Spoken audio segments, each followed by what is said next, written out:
Garen has shown himself to be in this tournament.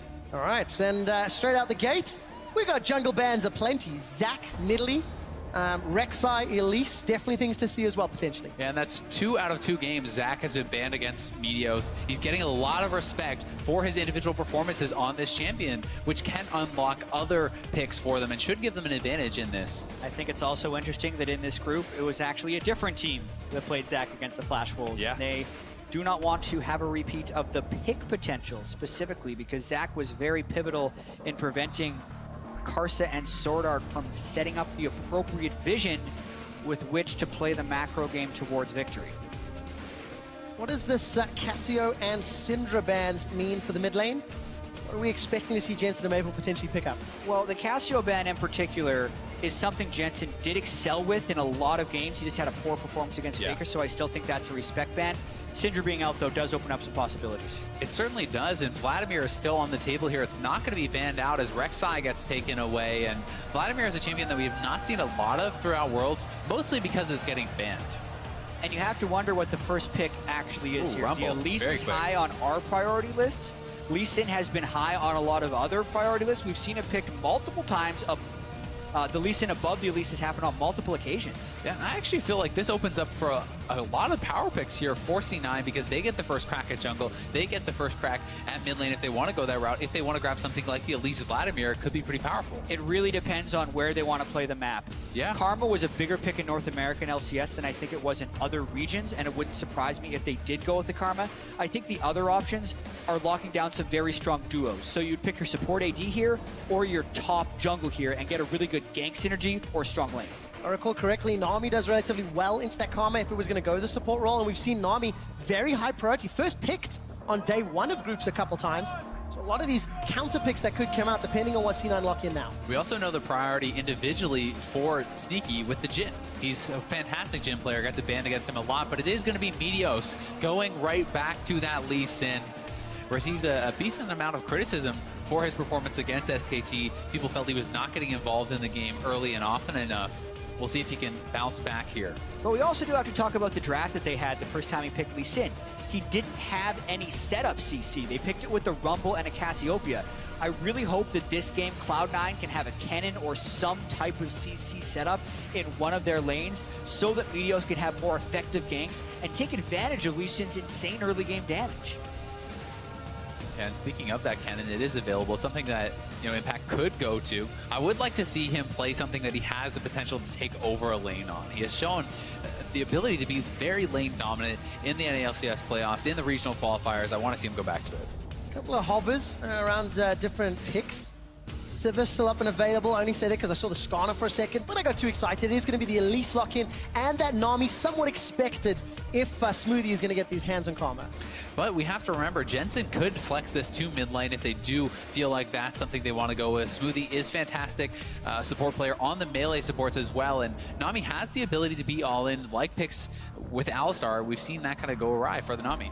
I think that is a possibility, but I also think it's relatively unlikely for C9 to do so. Jensen almost always played the hard carries in the regular season, and it was the other North American LCS teams, like the Immortals, that would play it in the mid lane. And I think that's the mindset the Flash Wolves is on as well, because picking the Nami early is almost expecting to be laning against the Karma. So as is customary for Nice C9, cannon. yeah, Kennen comes in, the Caitlyn as well, but they're going to leave that counter pick for Jensen, very likely. They love to do this in their picks and bans. A lot of priority goes over to Jensen, both in the farm and in the pick ban. They have a lot of respect for this guy's strength as a player. He didn't show it yesterday against Faker, and he's going to be a man on a mission today against Maple. Couldn't maybe. The matchup was incredibly difficult. This time around, it feels like C9 haven't put themselves in the same sort of picks and bans holes or risky picks and bans that we saw from yesterday. Flash Wolves have got 20 seconds to round out their comp. They're looking for an ADC and a top laner. Who do they add with Nami into what is expected to be Caitlyn? Nami, for the time being, looks like Ezreal. Yeah, would be a fairly poke-heavy composition if they do these two things, but I do like the synergy between Varus and Rumble if this is what they decide to go with. And Varus as a mid laner, quite strong, but we could even see Jensen go the way of something like a LeBlanc if this gets locked in. I have seen that sort of matchup played if you want to get aggressive, if you have the confidence to really fight that guy in lane, but there's a lot of options here for Jensen as Varus does get locked in. I think it's also very dangerous of Flash Wolves to be picking a poke composition when the other team already has Karma, Lee Sin, Kennen. That's a tremendous amount of initiation with more still possibly to come. I don't even think Jensen would have to pick a hard initiator. He could do something like Vladimir and they would still potentially be able to start fights if C9 execute properly. I also think that Vladimir, if you want to go for that 1-3-1 type style, I think it can work out pretty well because Flash Wolves don't really have anyone who's kind of screams split push to me. Rumble is much more of the team fighter. Varus does not want to be alone in those side lanes clearing waves, and champions like Vladimir, like the Kennen, are more comfortable doing that. Find out what Jensen decides to lock in. Or a bit of a shout out to Twitter, I think, on the Ziggs Harbor for now. Orianna would round out fairly safe, definitely give you even more wombo power with so many ball delivery systems as well. The Kennen, the Lee Sin, the movement speed. It will time out, and that's locked in. And it also leaves a good window for them to have Sneaky as a very late game hyper carry. They'll have potentially Lee Sin, Orianna, and Karma shields that are able to throw on him. So it gives them that late game insurance with that choice. And Sneaky and Smoothie actually performed quite well against SKT. They were holding up very admirably in the bot lane. Impact was doing well in the top lane. It was really just the collapse of Jensen kind of in that mid lane, put himself in a bad matchup, wasn't able to perform. So, you know, C9, the rest of the team as a whole, while they did get affected by that pressure that kind of spilled over from mid lane, they were doing well in their individual matchups. In theory, this should open the door for Meteos as well. A couple of lanes that should have some form of priority in the early game, and maybe that Lee Sin can have a bigger impact than we saw in yesterday's game. Yeah, there's much more gank assistance on the side of C9, but there's also an Elise on the side of Flash Wolves, so both junglers will have a potential to have good early impact, and there is very little tank in this game. Most people are playing squishy champions, so expect something that can be fairly explosive. Both coaches, of course, shaking hands on stage and backing away. Remember, C9 and Flash Wolves are both 0-1 in the group, trying to catch up to SKT and IMA. You guys jump on Twitter. Let us know, who do you think is going to pick up a win today? Who's going to go 1-1 at the end of day 3? Tweet those predictions at LOL Esports. Use hashtag FWWin if it'll be the LMS and Flash Wolves, or if you believe in some apple pie in North America, can hashtag C9 win the game. The fans in the audience are on board with the Flash Wolves, it seems. We'll find out as we load up onto the Rift. And kick off Group B, Flash Wolves versus Cloud9. Yeah, and this is still just the second game they have played here at Worlds. They didn't get to start until the beginning of day 2.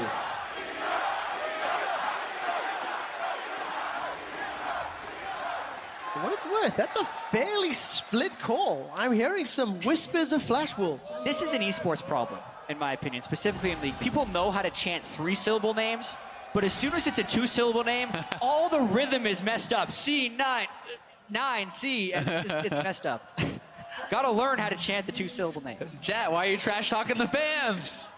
I'm trying to give them tips. I believe San Francisco, I believe in you. I'm waiting for like a let's go C9. Oh, there you go, there you go. That is more rhythmic. You know what? And I'm waiting for a let's go Flash Wolves. We'll see which one cheers a little bit louder. As we see a little bit of a poke in the bottom lane. The battle begins.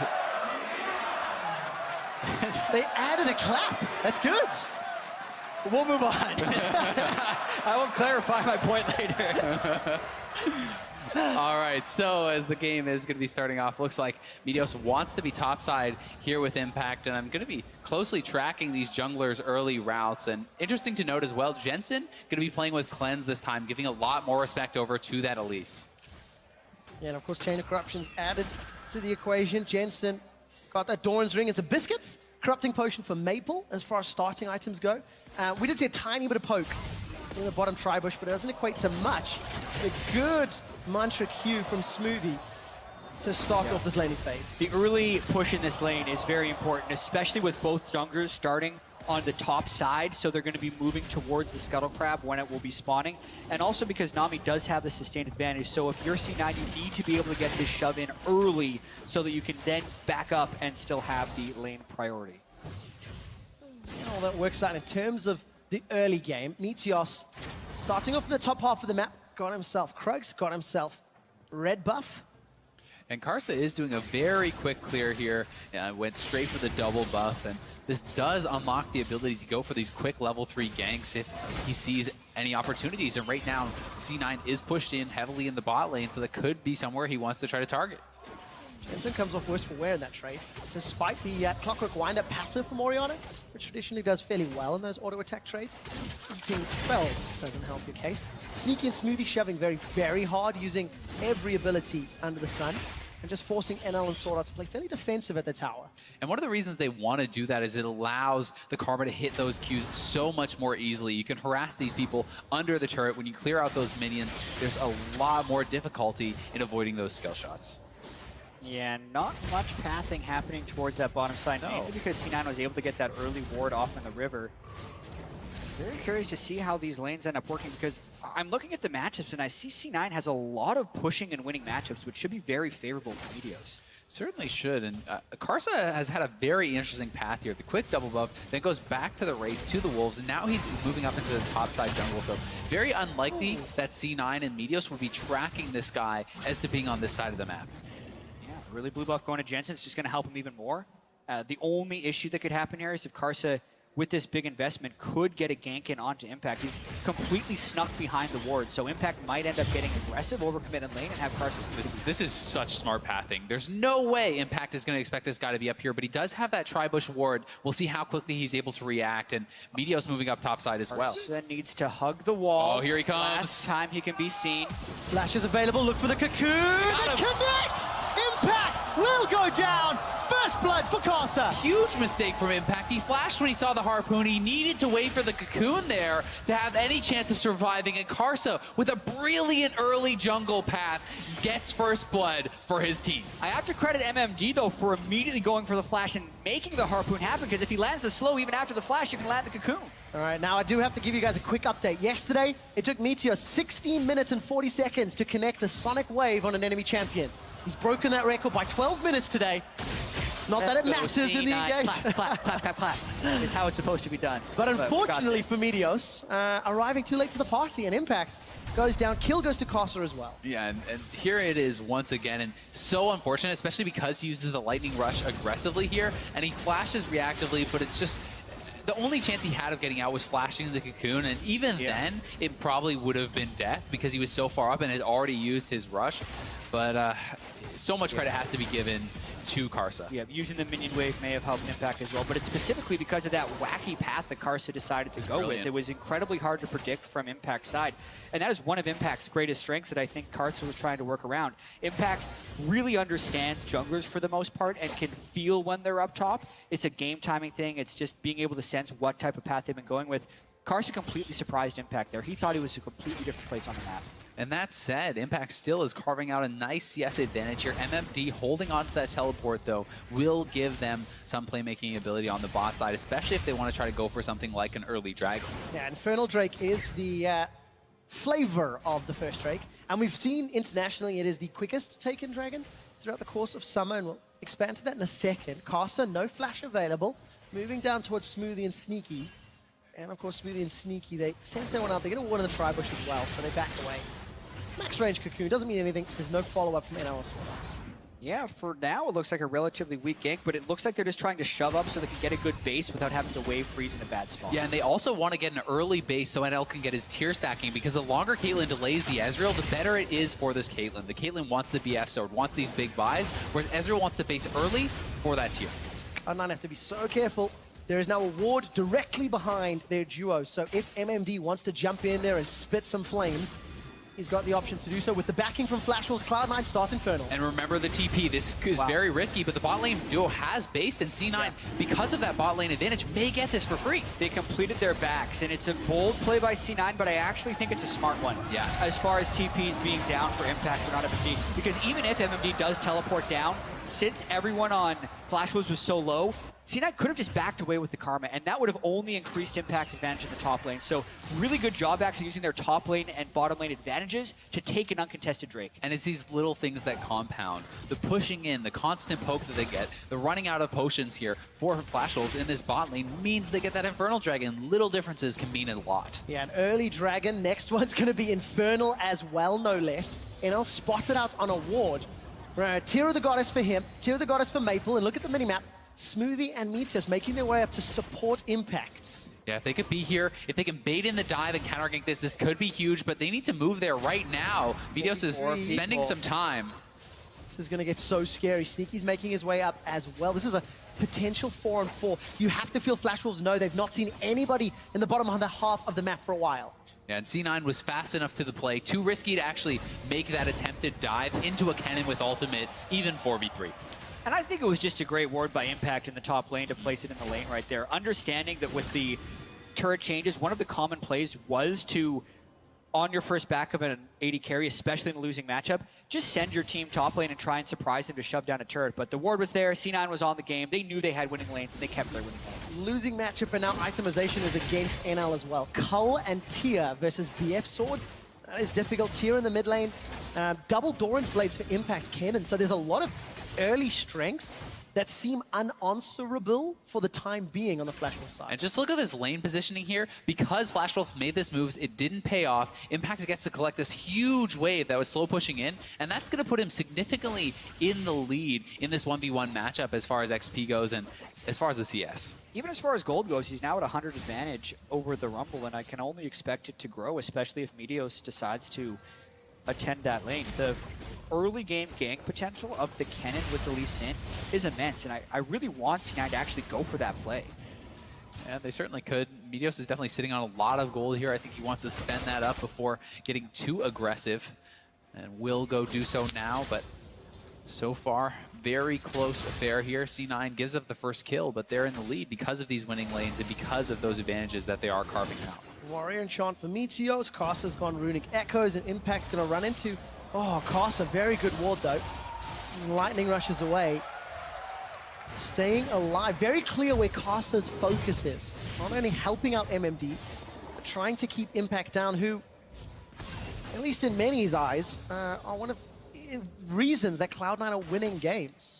And as much of a meme as it is, the whole MMD reaction video to getting Impact, they were very worried about this matchup, and Impact's performance had a lot of people worried coming into Worlds. And we're talking up Impact, but Jensen's also got a big advantage on Maple right now. The two Tier of the Goddesses on Flash Wolves right now.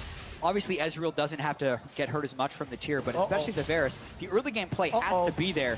Here is the play. Teleport. Sneaky's caught. He gets equalized. Karsa sinks the fangs in. A venomous bites for one. That's 3 kills to the Flash Wolves, and they turn their attention to the tower as well.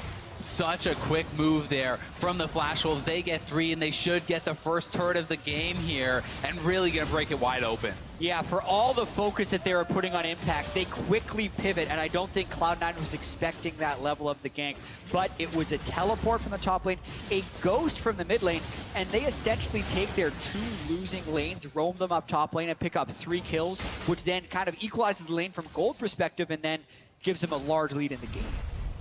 2,000 gold swing from this play. Take a look at the teleport on your minimap in just a second. Yeah, they're pinging onto the ward, and the TP is going to come in. And Impact had his teleport up, so he could have mashed, but the thing is Jensen had also back, so it wouldn't have been that great of a match. With the bubble landing on top of the equalizer, it really wasn't worth it. And I think Meteos was super surprised to see the Varus roam up as well, so really just good map play by Flash Wolves to kill C9 there. 4 kills to 0, 1 tower to 0. All of that 10 minutes laning advantages seem to be completely undone. And Flash Wolves are setting up control. It's 1.5 minutes till the next Infernal Drake. Very early, very powerful Drake. Shockwaves onto Maple. Cleanse and Flash is available. Command attack goes out, and Jensen's forced to back away. Actually gets caught by the Aqua Prison. But a lot of damage onto Maple, and that's part of the reason he's built up a 25 CS advantage. Yeah, and one of the buffs to Orianna, especially now that he has the Morel and Omicron down, is the cooldown on the ultimate. It's only 82 seconds until that ult's going to be back up again, which is essentially 2.5 waves. Okay, shift used. Sonic Wave just falls short. Meteos won't be able to find a target. The support for Flash Wolves in the bottom lane, as the 3-man stack of Cloud9 feel like they're repositioning. Oh no, Sneaky. Sneaky's down. That was way too easy.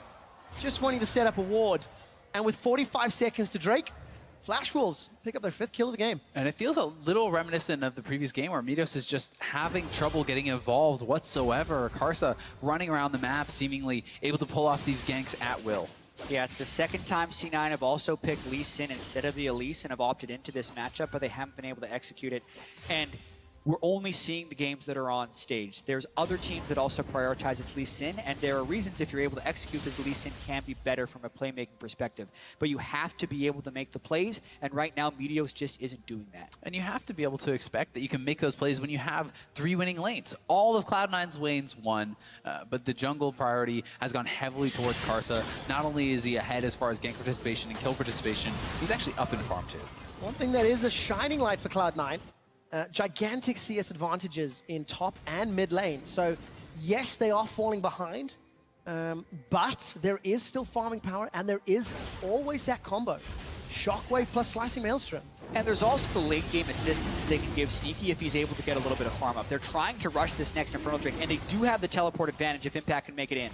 And this would be so key to get that second one, to start stacking it. They really want to get it. And they get it! That was close. I held my breath because the observers followed the True Shot Barrage. 2 Infernals at 13 minutes. Late game investment, that is strong. Exactly, and while it may not pay off right now because they don't have a ton of AD and AP, the longer this game goes on, that starts to more than make up for this gold discrepancy. At this point, knowing that they have the double Infernal Drake, I think C9 actually just try and ward up and farm out the lanes a little bit. Got the minions. Remember, it's a shorter cooldown. Jats has told us this. Yeah. It is now fired It's for not that farming short, duel. Trevor. It's not that short. You know, you can throw those optimistic ones out. It's not Luxol. You can't use it on every wave. Okay, maybe I'm a bit too forgiving then in that regard. But as it stands, Protobelt picked up now for MMD on that Rumble. I love seeing Rumble with Protobelt. Jump forward, Flame Spitter in the face. Like to see Hourglass next. Big items still to be completed for both Maple and NL. So, you know, Flash Wolves are going to be content to have a slower paced farm game until both of those guys can be a little more impactful with the itemization. They are, but to Jat's point, how much do you really want to slow in against the double Infernal, right? Do you really want to go super late game? I think they are going to have to continue to push their advantages, continue to have Karsa making these aggressive plays, simply because C9's carries have been gifted this big advantage. And I think the Varus Rumble is an incredibly mid-game focused play. It's not necessarily early game. So like C9 has winning lanes, they have better late game, but they have a power trough in the mid-game. So between 20 and 30 minutes, I think, is when they're going to be at their most vulnerable. Maybe even until now, 15 to 30 minutes. And that's why they need to defensively ward, continue to shove out their waves, and just let the double Infernal and their late-game team comp work later in the game. Karsa stepped over that ward, cleared out the Tribush, teleports up Impact. Meteos sniffing around MMD in the top lane, but MMD backed away, so no opportunities just yet. 3,000 gold down. Flash Wolves have an advantage. Reminder that they were up 4,000 gold against IMA yesterday and still managed to lose that game because of IMA's resilience. So Flash Wolves need to fix their shot calling in a very short space of time to make it work. Oh, Meteos, look at the Maple, not going to find it. All right, Tower fell, Chain of Corruption misses as it does many, many times. Flash away from Meteos. MMD used that Protobelt, he's overheating, and the Equalizer has been used. And once again, it's, you know, Meteos goes topside, he can't even find the counter jungle.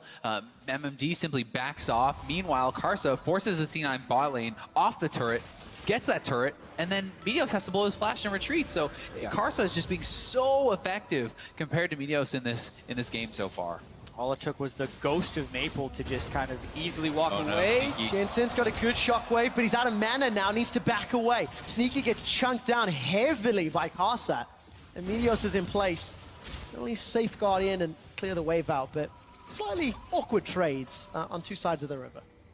Yeah, and C9 only has the mid lane turret up now, so as far as stalling out the game, this is a very dangerous time because they need to kind of protect their jungle from being invaded, because if the vision gets set up there by Flash Wolves, it becomes easier for them to deny all of C9's vision and start diving the interior turrets as well as the outer mid lane turret.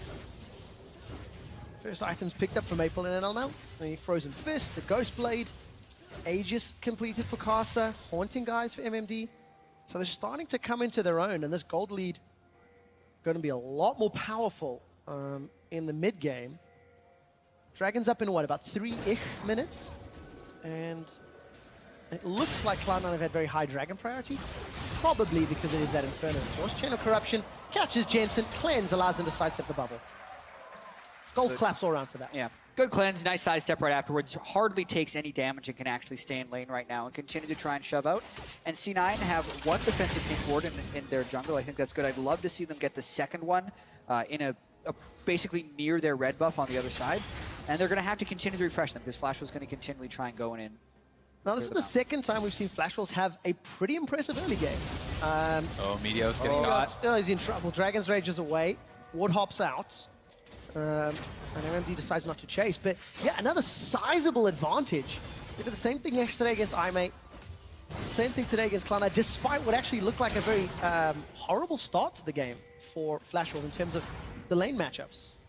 Yeah, it's been very impressive the way they've been able to play the map. This is an even bigger lead than they had. It's actually exactly the same, 4,100 gold. 4,100 gold if that sticks through to 20 minutes that they had against iMate. Oh, but Impact, can he make a play? It's Impact. Proto belts forward. There's Impact with a solo kill. Top die. Impact's going to get a solo kill for C9.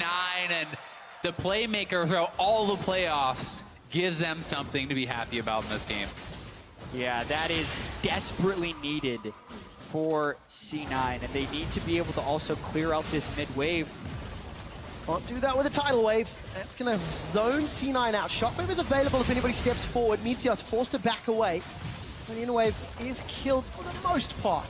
And Flash Wolves get the tower down to about 20% HP. It's really tricky for them to also try and keep everyone farmed up while keeping these turrets live. But they're holding out decently well right now, actually, after being down 5-0, especially after the solo kill. Caitlyn trying to set up traps to hold this one. But what's nice is Impact is getting a turret on the top side. Still, I give the edge in that turret trade to Flash Wolves as that mid lane turret really does unlock even more of the jungle for them, where they have been doing a great job aggressively pushing vision, controlling that, and trying to take these camps away from Meteos. And camp stolen away from Cloud9. Maple gets his hands on C9's blue buff. The Cloud Drake has spawned, and despite the numbers advantage for Flash Wolves, they don't have the greatest vision control. Here's a replay of that solo kill.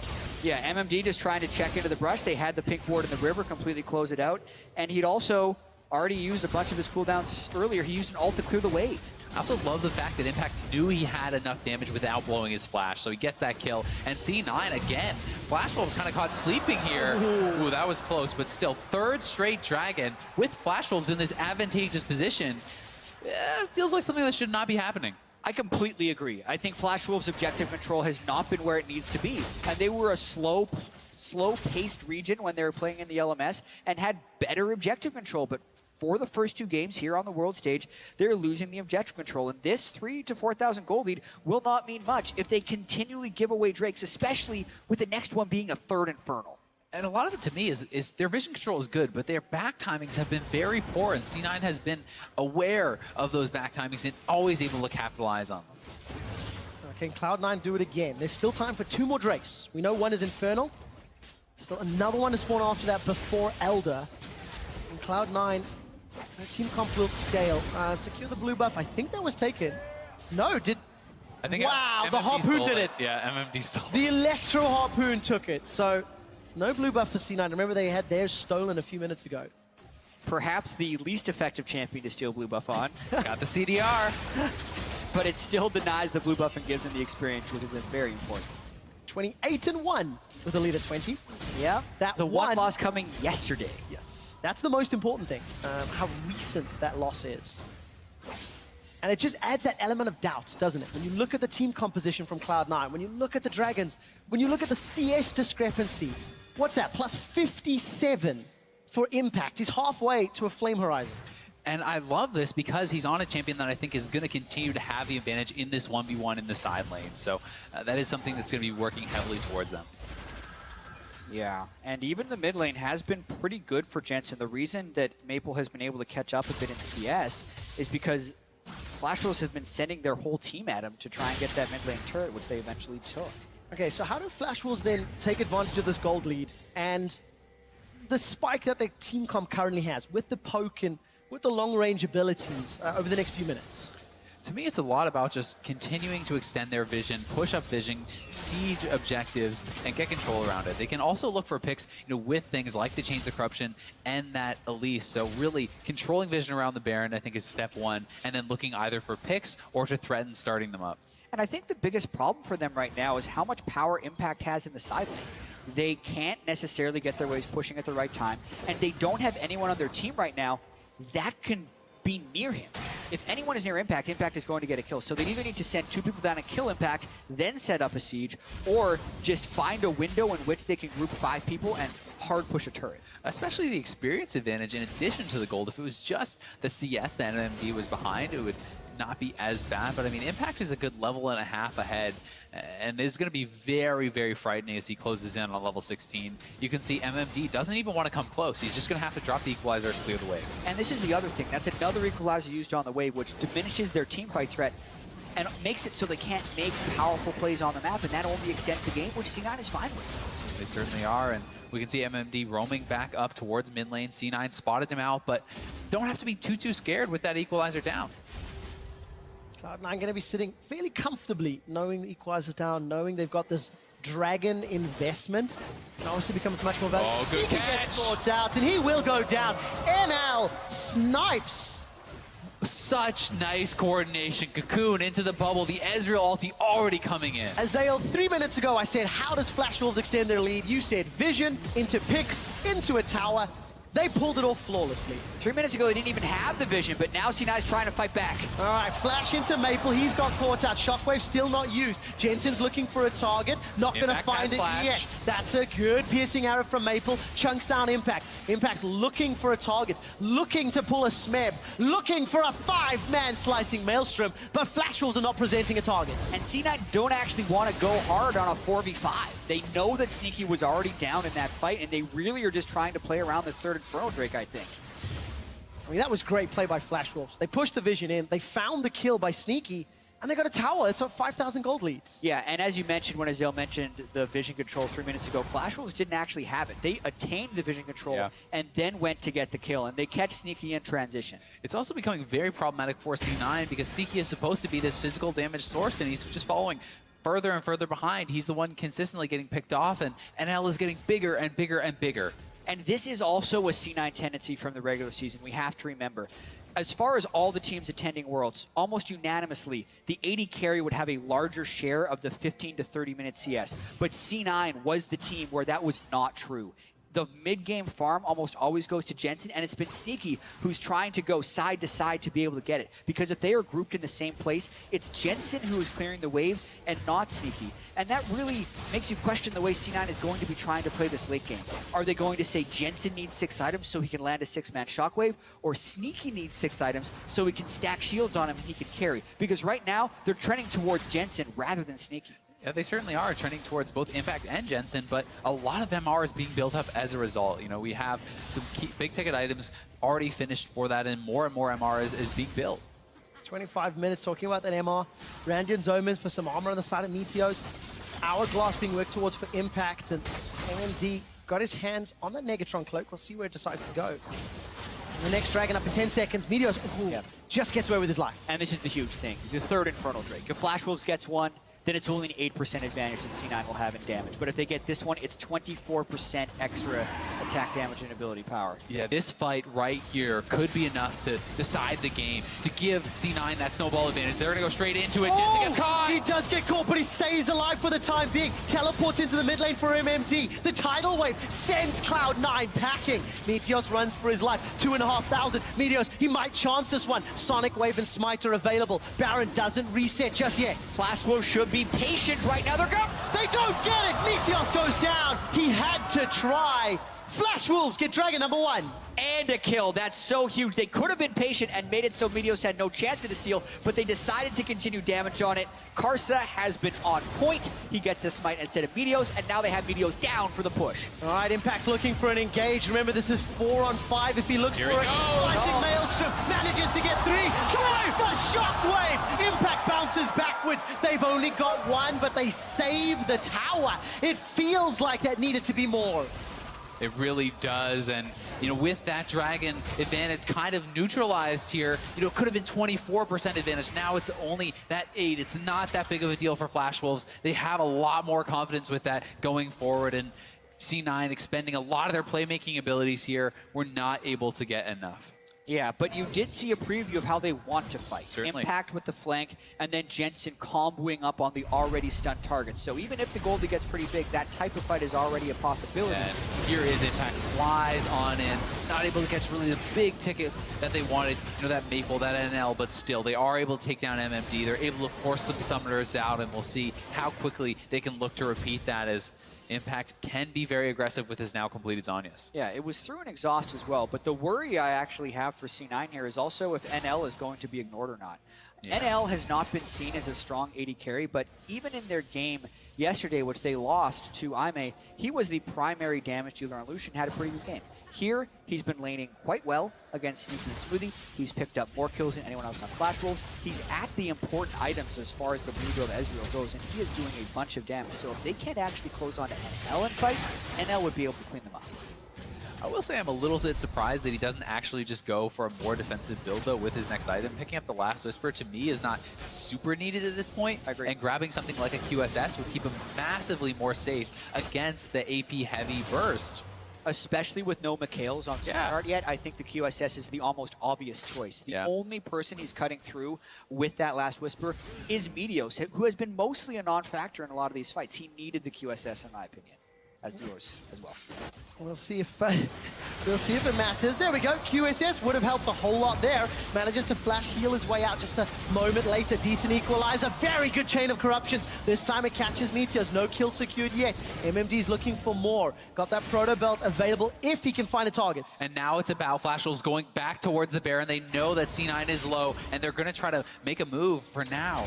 Let's see if they start it up. There are some C9 wards in the blue buff area of the Flash Wolves jungles, if Impact wants to. C9 did not burn any high cooldown ultimates in that scenario, but they're expecting Flash Wolves to be on this right now. They don't have blue trinkets, so Smoothie's going to check. Nice juke, but the Baron could still be being taken for all they know. Yeah, but they now see them moving out, and Kennen is pushing the bot lane the whole time. Sneaky's pushing mid. C9 will get one turret, maybe two, and they pull it off without losing anyone. That is huge for C9. C9 called Flash Wolves bluff right there. There was not any sneaky wards that showed them that they weren't there. It was a total guess, but it pays off huge. Manages to keep C9 in the game. We're cresting the 30-minute mark, and it's a 3,000 gold difference, which really doesn't mean a lot. The next dragon will be up in about 2.5, 3 minutes time. It will be a mountain, and that will once again be another contested objective. We saw how much Flash Wolves fought for it.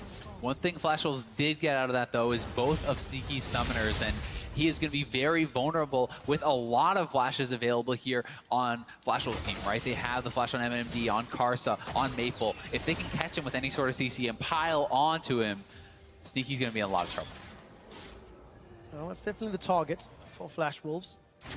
If they can stay away from Impact. He's going to have his flash up in about 1.5 minutes time, roughly. Got that hourglass completed now as well, slightly ahead of MMD, thanks to the very good CS, still plus 60. Jensen still plus 50. And Sneaky sitting about on par with NL, but he still needs another item or so, really before he becomes a super terrifying Caitlyn. Exactly. Based on the control that Flash Wolves has exhibited inside C9's jungle, you would expect a much more snowballed game than we have here. But in fact, C9 have 3 of the elemental drakes. They still do have an advantage, and I still think they have a late game advantage in this game if they can just withstand a little bit more of this Flash Wolves team. QSS on Sneaky's going to help that out. MMD going to secure this blue buff for Maple. A little bit of contest from Impact, but nothing really serious. That said, the gold lead has been closing a little bit over these past few minutes. It's only actually about 3,000 gold lead. It was almost at 5,000 some minutes ago for Flash Wolves, so they do have to be a little bit careful about that. Okay, the dance at the minute around Baron. C9 trying to get some vision control in the pit. A minute to Dragon, and look at the vision that Flash Wolves have pushed into Cloud9's jungle. They're going to have some control around the area.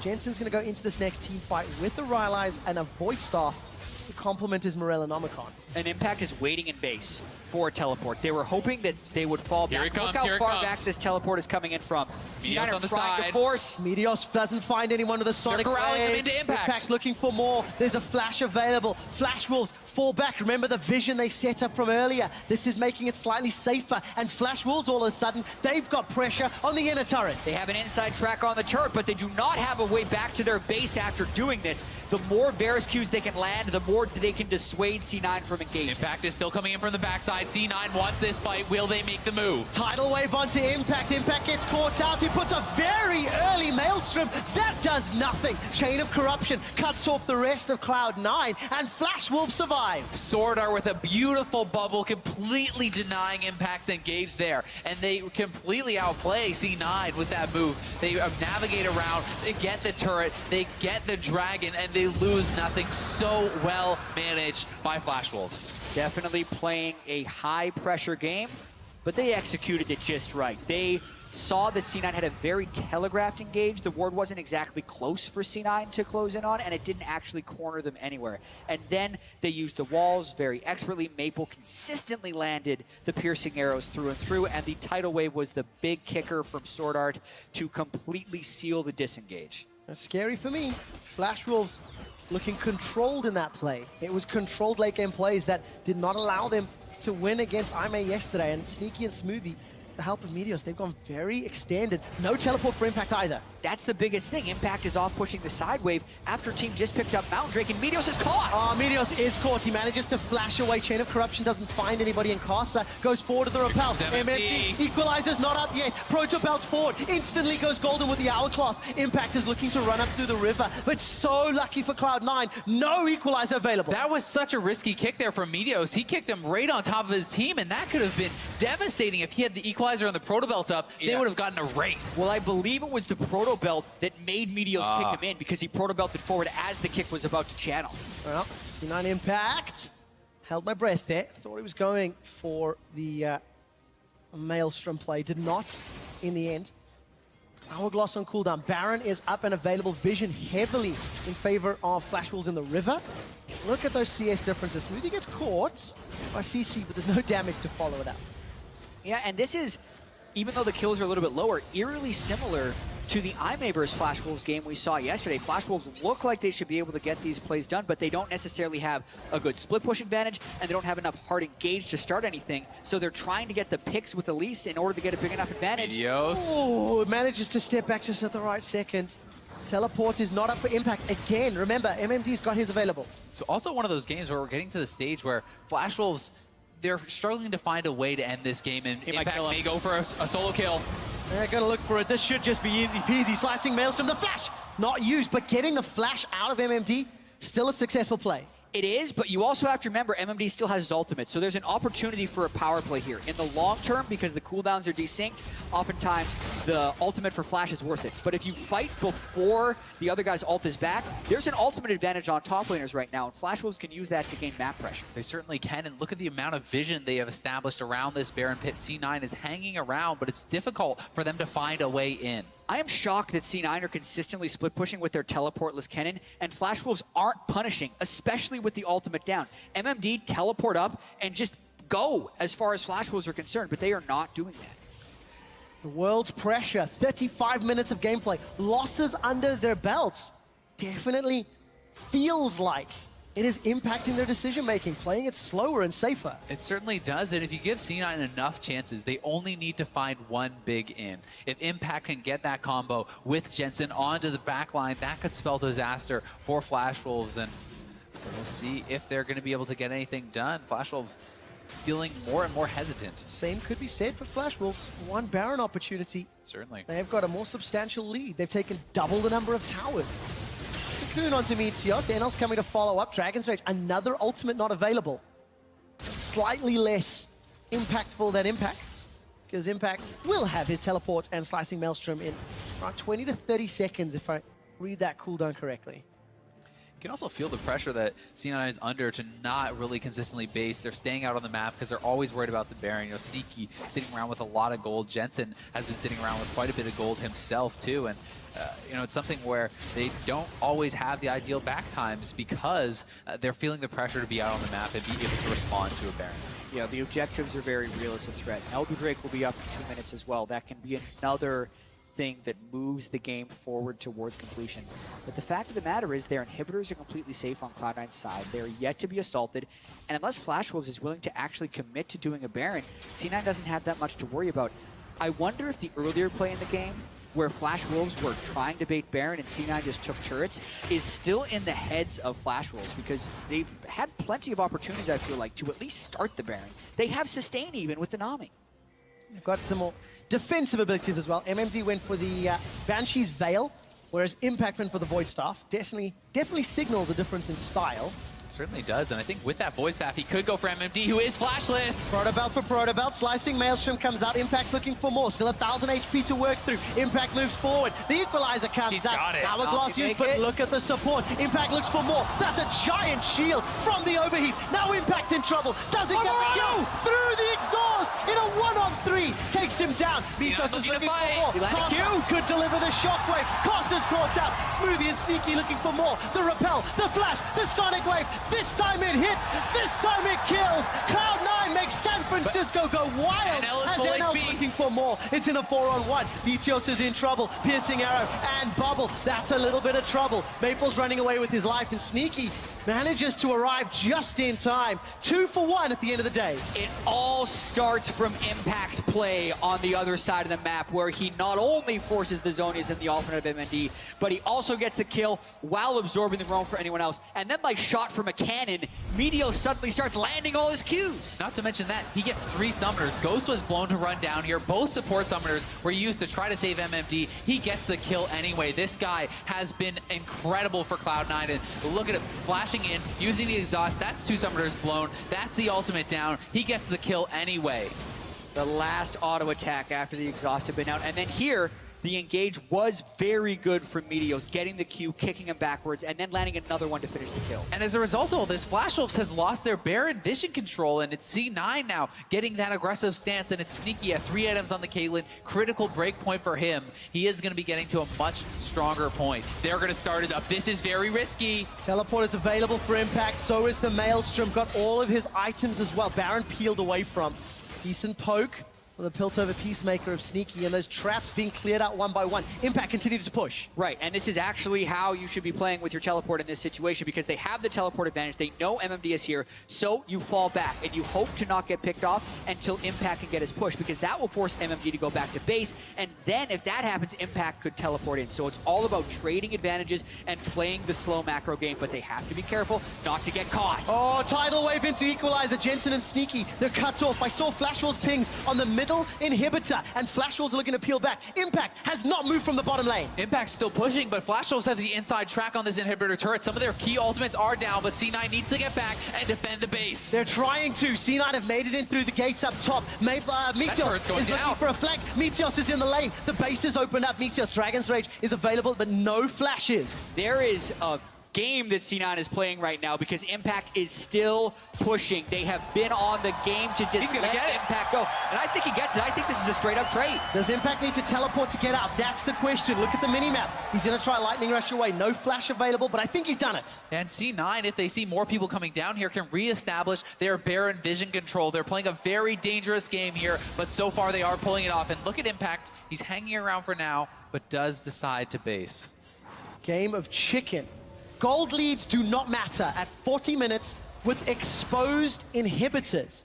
Flash Wolves have technically been in control the whole game, but they've not been able to press that advantage for what feels like, well, it feels like for 20 minutes. Exactly, and even with the defensive build out of MMD, it was very clear that he couldn't deal with Impact. He got solo killed, and that's what started this whole jump around the map that we've been seeing. Now it's an exposed inhibitor, so Impact is not going to leave this unless he gets baited into something. MMD has no idea that he's here. Use his cooldowns, he's very close to overheating. Do it. Cue the Jaws music. Cue, oh. All right, Impact being very patient. Wait for the sequel, wait for the sequel, it'll happen again. And Impact doesn't reveal here, so he's being incredibly patient. He's hoping that Rumble comes around for another round of shove, and if he walks away too far, he sees him with the board, he's going to go back to shoving.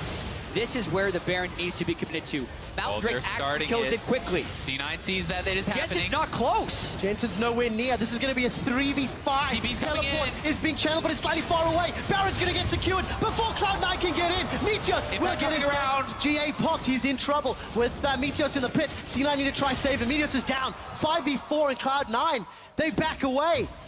After all that patience, Jensen moves over. I have to think to get the blue buff, but They see him going over there, and geez. Yeah, Jensen was actually autoing a pink ward as Flash Wolves was starting Baron, so he was caught by the pink ward, so to speak, and that is pretty unfortunate for C9, and that means Meteos is dead. It's a Baroned up push with an exposed inhibitor. C9 still have the Wombo combo intact if they wanted to go for it, but this seems like a dead inhibitor. Yeah, it's Impact going back to the bot lane. I don't know that C9 can really defend this whatsoever. I think this inhibitor is for sure gone. Flash Wolves so quick to pounce on C9's mistakes, and they have been really on point with that, at least. There's no teleport for Impact, so he's forced away in the bottom lane. MMD is going to shove that wave up. Elder Dragon being pinged a million times by the Flash Wolves. They don't get the inhibitor on this push, but they will fall back, take another key objective, especially when you consider two Fires and a Cloud Drake on the side of C9. And this is exactly the combination of buffs you want for Flash Wolves. You have Baron and you have the 2-minute Elder Drake buff. So even if you want to recall, you can because they're empowered and you can run straight back up. But with this 2-minute buff, they should be immediately grouping and going somewhere to set up their poke competition, because for once, Impact doesn't have a side wave pushing.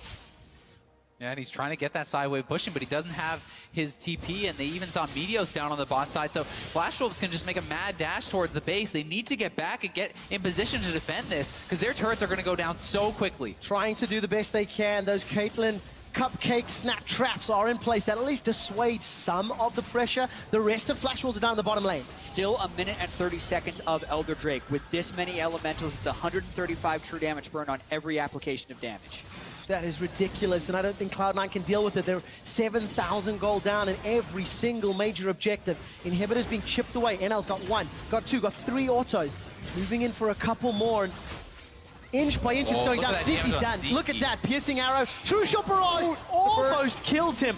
But manages to get the shield. Inhibitor secured cleanly by Flash Wolves. That Elder Dragon on Maple is just doing such ridiculous damage. 1 Q did almost all of Sneaky's life, and it's going to be hard for C9 to even hold on to this next inhibitor turret. We'll see if they make the call to go for an engage. Yeah, they would have to kill them quickly because there is still 45 seconds left on the Elder Drake. The argument could be made to completely give up 2 inhibitors because then the buff would be gone. But C9 has shown the ability to pull the trigger on these fights. Impact does have Flash and Proto Belt available. There's only about 20 seconds left on this buff, but Meteos hanging around the backside. Impact poised, looking for a possible engage. Flash Wolves not playing it risky. They know the buff's going to time and back away.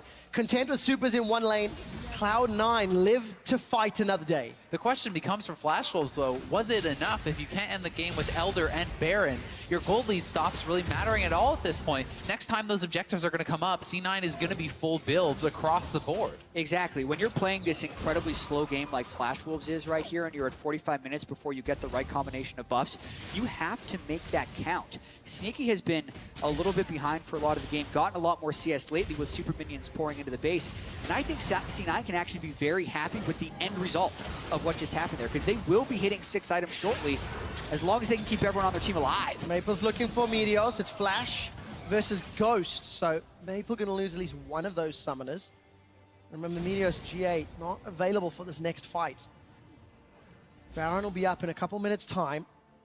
And as it stands, C9 still playing from behind, still looking for that opportunity. Luckily for C9, Flash Wolves' passivity in terms of how hard they press is allowing C9 more and more opportunities. Exactly. If you look at the items and the right next to the champions, and you don't think about the way the game has been being played, you give a large advantage to C9 right now. They have nearly full builds on both of their huge carries, and they also have a Caitlyn nearing 6 items. Those are just better things to have on your team at this stage of the game. So if C9 can withstand this inhibitor being down and get some map pressure back, they can very well win this game.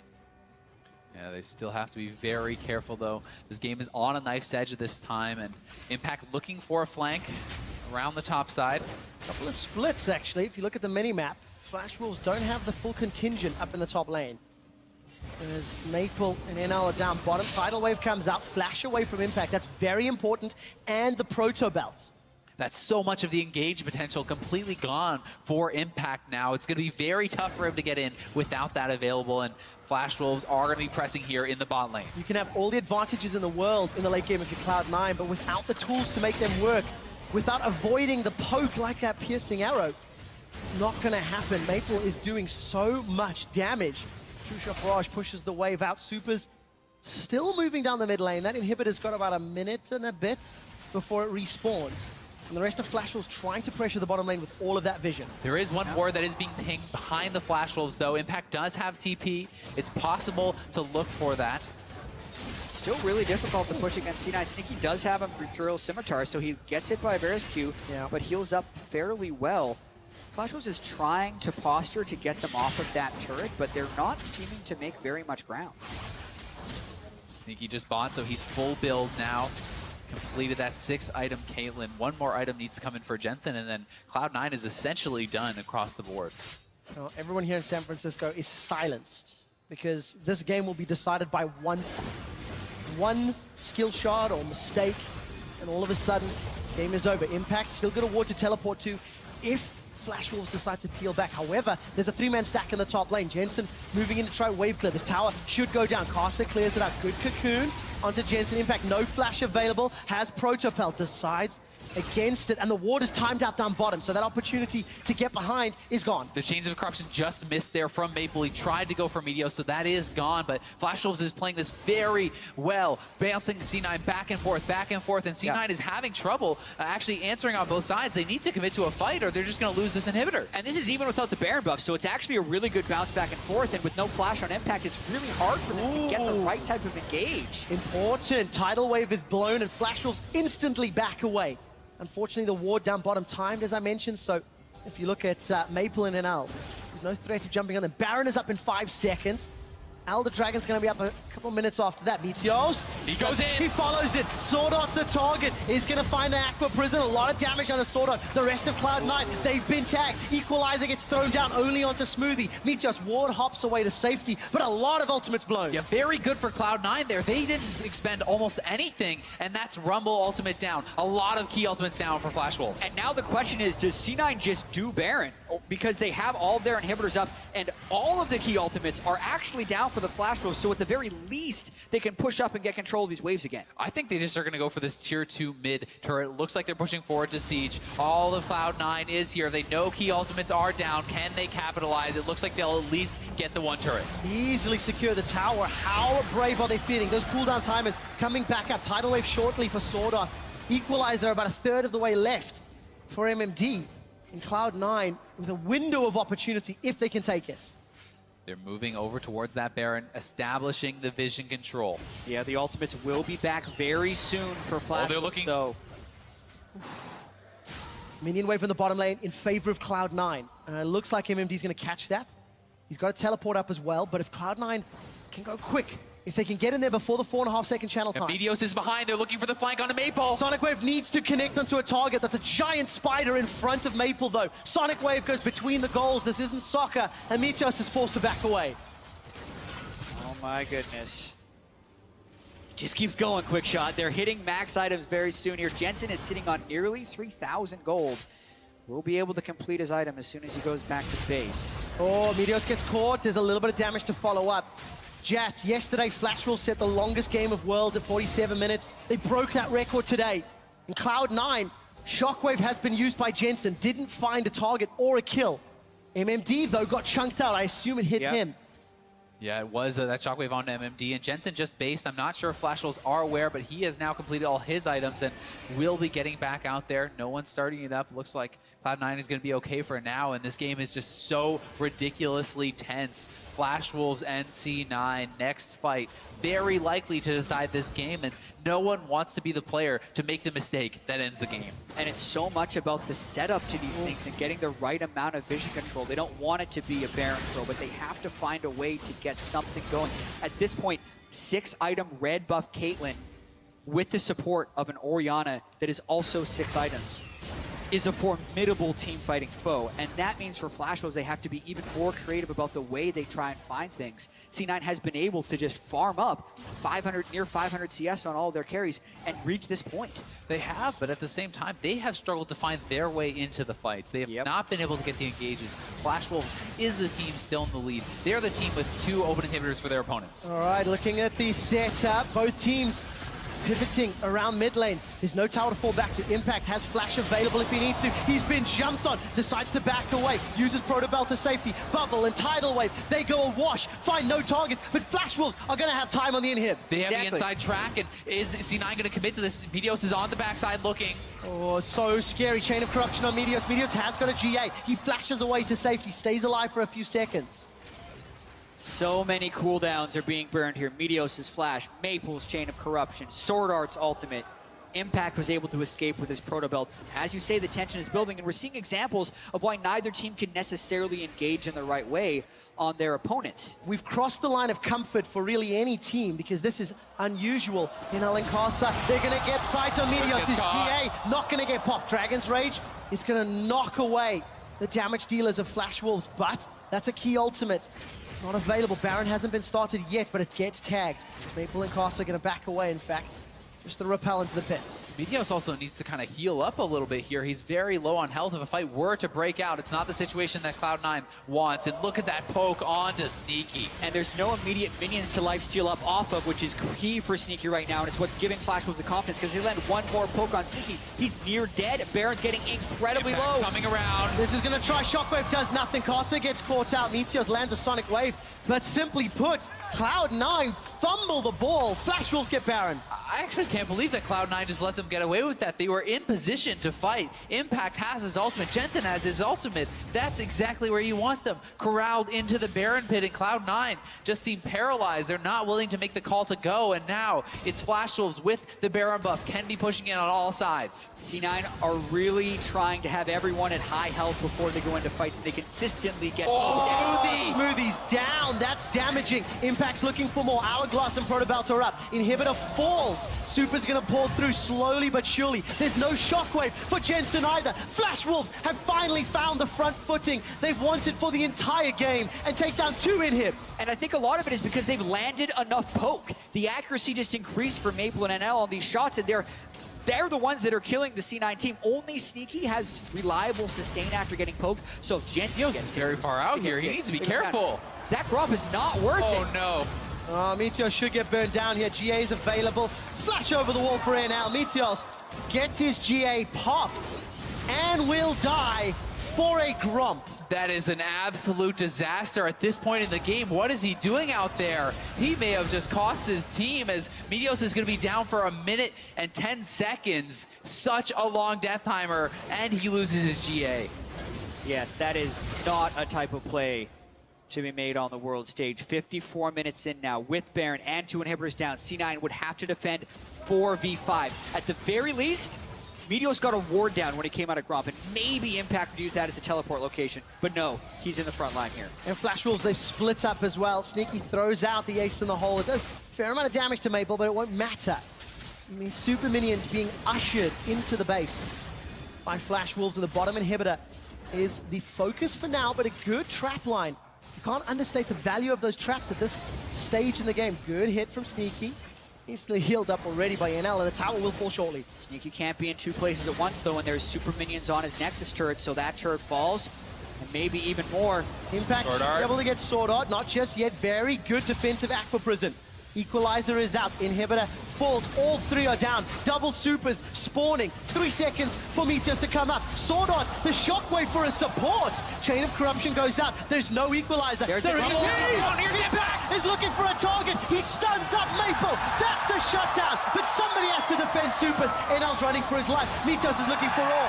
MFD is down. 75-second death timers. NL looking for Meteos. Caster's coming to support. Meteos forced to dash away. C9 needs to get more now. They need to push. They need to take down inhibitors and try to even out this game, because they are assaulted on all sides. At least try to get the Elder Dragon off the map. 3 inhibitors down requires full-time defending. And the crowd is cheering him on. There is no bigger challenge to come back from.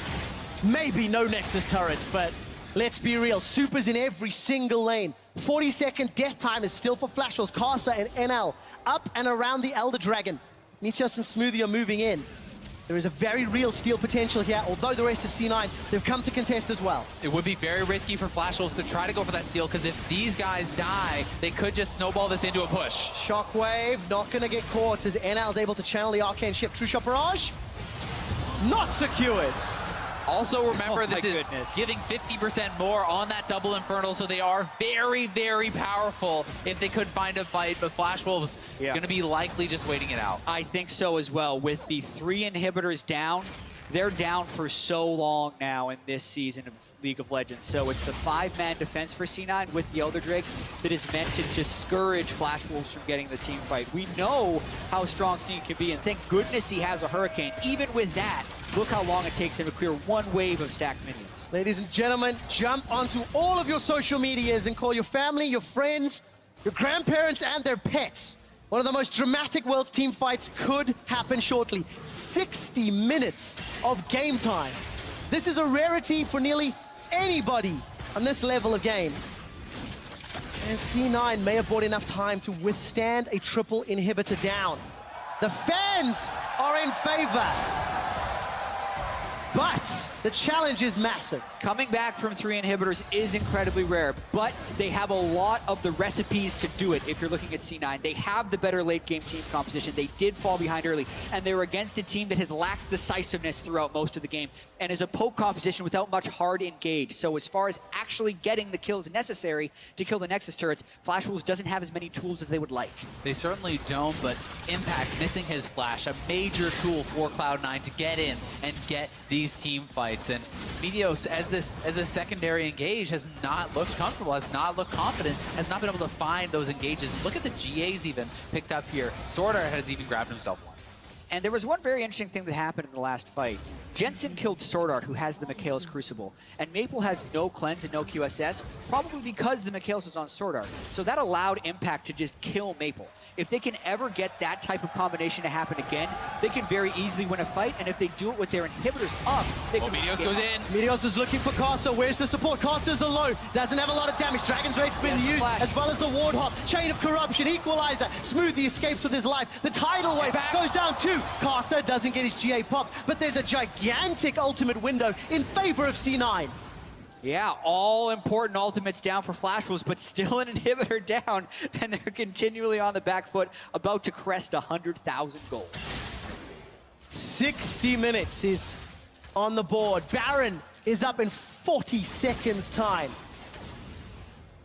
Flash and Teleport coming up for Impact. 500 CS on every C9 solo laner. Much gold that cannot even be spent. At this point, minion waves are not necessarily a tool for items, but more a tool for map pressure. All that C9 needs to do is they need to find a way to get their inhibitors up, push out of the base, and not be down a major objective. If Flash Wolves loses that pressure point, they would lose the game. But for now, what happened last time when they did this is C9 essentially got poked by a few Varus Qs and couldn't take down the Baron. Even with the Mountain Drake, Flash Wolves kills it incredibly quickly. Impact doesn't even have teleport, so it's getting dicey right now. Yeah, Impact is coming over, but they're looking like they just want to commit to this. Will he be here in time? The Baron is going down very quickly. Try another steal. Oh, this will be so risky. Flash Wolves hesitating. Impact is here now. Do Cloud9 go for it? Meteos is in the pit. Meteos is behind Baron, gets caught. The shockwave, it's secured by Jensen. But who wins the fight? Equalizer on him. Comes down. Smoothie's in trouble. Gets the shield. Doesn't survive the piercing arrow. Impact is running for his life. Flash is available shortly, as is the slicing maelstrom.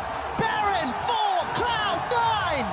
And Jensen and Meteos combined that. They planned this out. They go in early, but they time the shockwave from Jensen with the Q smite from Meteos to steal it from a number that Karsa could not compete with. And Jensen's ult is half off cooldown. Impact still has his with Flash, by the way. So this push, despite being 5v4, is still very dangerous for Flash. Very dangerous.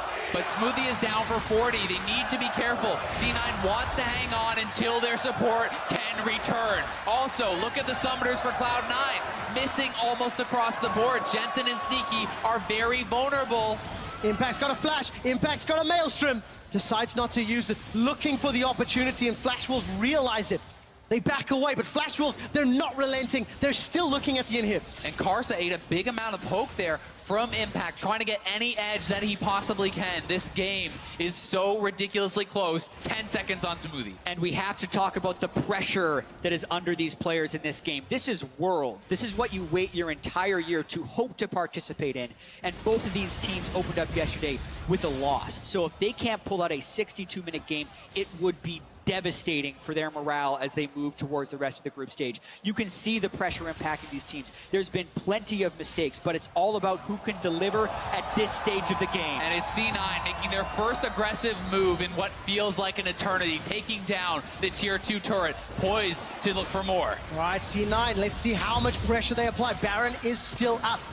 There's going to be a lot of focus in this top lane. True Shot Barrage does little to clear out that wave. 3 cannon minions under the tower. One of them just gets chunked down, and Cloud9 back away. Gentlemen, I know both of you cast the North American LCS, but these crazy, ridiculous 60-minute games happen in Europe frequently. So much so that we have a unique strategy where we sell items, buy Zerot Portal, put it down, and rebuy the item you sold.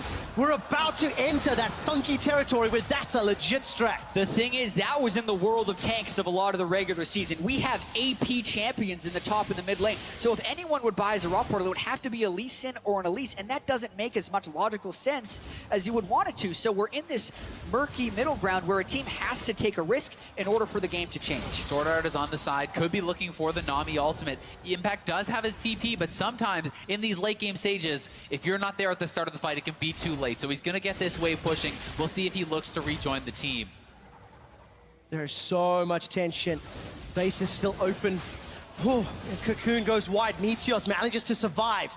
GA is available for him once again. Multiple GAs on the side of Flash Wolves. MMD has got the hourglass to stay alive longer. And whoever makes a mistake, that could cost their team the game and an 0-2 record at Worlds. And at this point, Flash Wolves grouping up here, maybe looking for something. Any missed skill shot, any misused summoner can cost your team the game. And C9 pushing in. And Flash Wolves' flank just isn't the same level of C9, so they are trying to just push them through. And Flash Wolves doesn't have the same way of fighting back aside from poke. It's the slow game that Flash Wolves can win team fights with. C9 do need to be careful, though. They're very stacked, and the Rumble ultimate is devastating at this point in the game, so we'll have to see them play it very close to the chest. Impact broke open that base an eternity ago. And that's where C9 are trying to find a way in. Baron has timed out. There are no more buffed up minions. Cloud9 remain fairly grouped for 5-man stack. While Flash Wolves are split up, there's no opportunity for Impact to flash ult engage.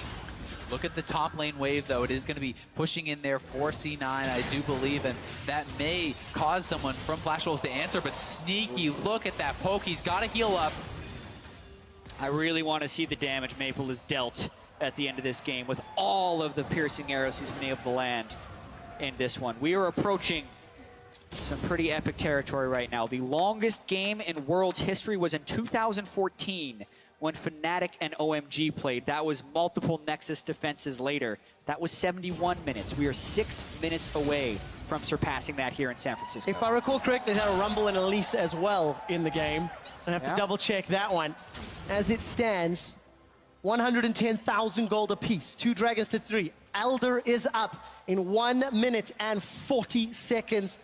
And our stats benders have confirmed there was Rumble Elise. It's irrelevant now, though, because however these guys perform is what matters in 2016. ZZ Rod just got purchased by NL, and then he sells it, he rebuys. You can see the ZZ Rods getting dropped around. Right. So they've actually, 2 of them have been purchased here by Flash Wolves, and then they sell it, they rebuy their normal items. That's going to give them a nice little edge. That's I smart. come from a region where Unicorns of Love and Fnatic pioneered this ridiculous strategy. I was molded and trained for this game, and we need to see if Flash Wolves or Cloud9 can come out on top. I apologize, I misunderstood the strategy. That makes more sense. I hear you properly this time.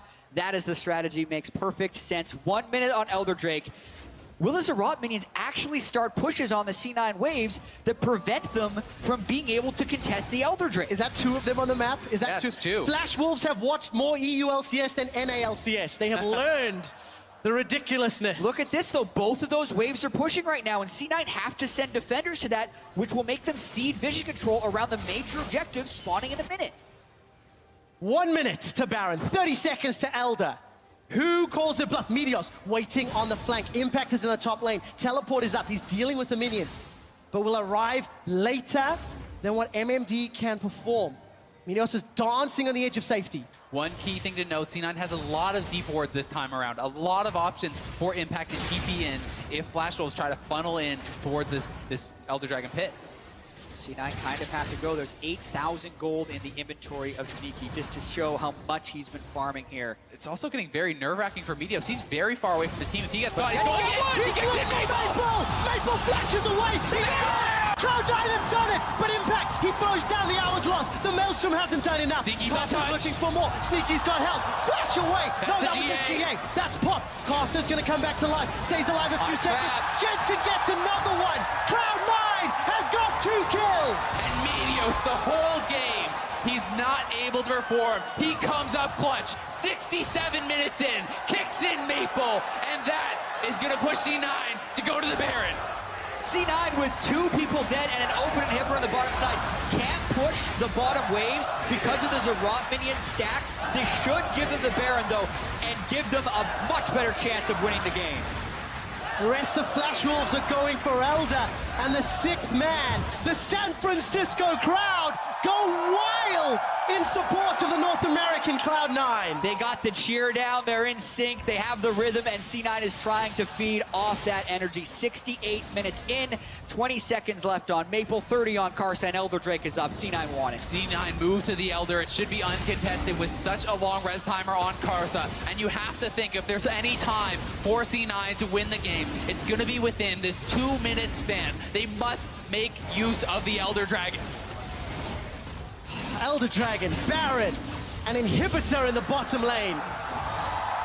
And Cloud9 have arrested control of the goal at the 69th minute. Flash Wolves had this combination earlier on in the game and were only able to get 1 inhibitor off of it while they were doing it. This time C9 have all the items, all the advantages they would want, but there's still a whole bunch of poke and wave clear from Flash Wolves, so they still have to execute properly if they want this to work. Also, small thing worth noting, the ZZ Rots did actually expire, so we'll see if anyone's going to be willing to take the time to do that, and I don't think they will with the game at this point of tension. Impact's heading to topside, wants to push in the wave, and C9 must be careful here in the mid lane. They cannot afford to get caught. No, they cannot. Impact's up in the top lane as well. This is a 5-on-4. If Flash Wolves want to fight, they have to do it while Impact's not with the team. Impact is guiding the minions into the top lane. Yeah, C9 deem it too difficult to push directly through the Ezreal and the Varus, so they're trying to get multiple waves pushing at the same time. It's what you would need to do. I'm surprised they're not pushing the bottom wave, which already has the turret down. But maybe this is a strategy to try and get all of the outers down. Sneaky, with every rapid-fire shot, takes a good chunk of that turret down. Yeah, tower should fall. Flash Wolves, they use the tidal wave, they use the equalizer, sidestep away. Sneaky stays alive. MMD goes golden with the outlaw. Here comes Impact. He cancels it. Impact's gonna come in the front lane. They've got it down. They've got it. They've killed him. That's it. May have just done it. They jump onto Karsa. It's a 5-on-3. Meteos is running for his life. Cocoon goes out. NL's looking for Impact. The super minions will now start pouring through. Baron and Elder, and everything is with Cloud9. At the very least, it's 2 inhibitors, but it could very well be the game if they proceed properly. Look at NL. He has to do the work. There's hundreds of minions in the base. NL is chunked up. One He's turret running down. for his life. The Nexus turret goes down. The Nexus turret number 2 is killed. And Cloud9, they don't give up. They don't surrender. And they take down Flash Wolves. Cloud9 have done it in one of the most amazing games I have ever seen. 70 minutes, they never give up, and they are the ones who will walk away victorious. The second longest game in the history of Worlds. 247,000 gold spread across the 2 teams. Thousands of minions down, but 1 victory for C9, and it matters. You have to feel that this game could set the pace for the rest of their group. The mental impact that this has on Flash Wolves, losing again in a marathon game like this, was not the start they wanted. And for C9, Impact with a big resurgence. Jensen 603 in this game. They came up huge. And you point that out, the fact that Jensen is 6-0-3 in a 70-minute game where Flash Wolves were trying to chase them around the map in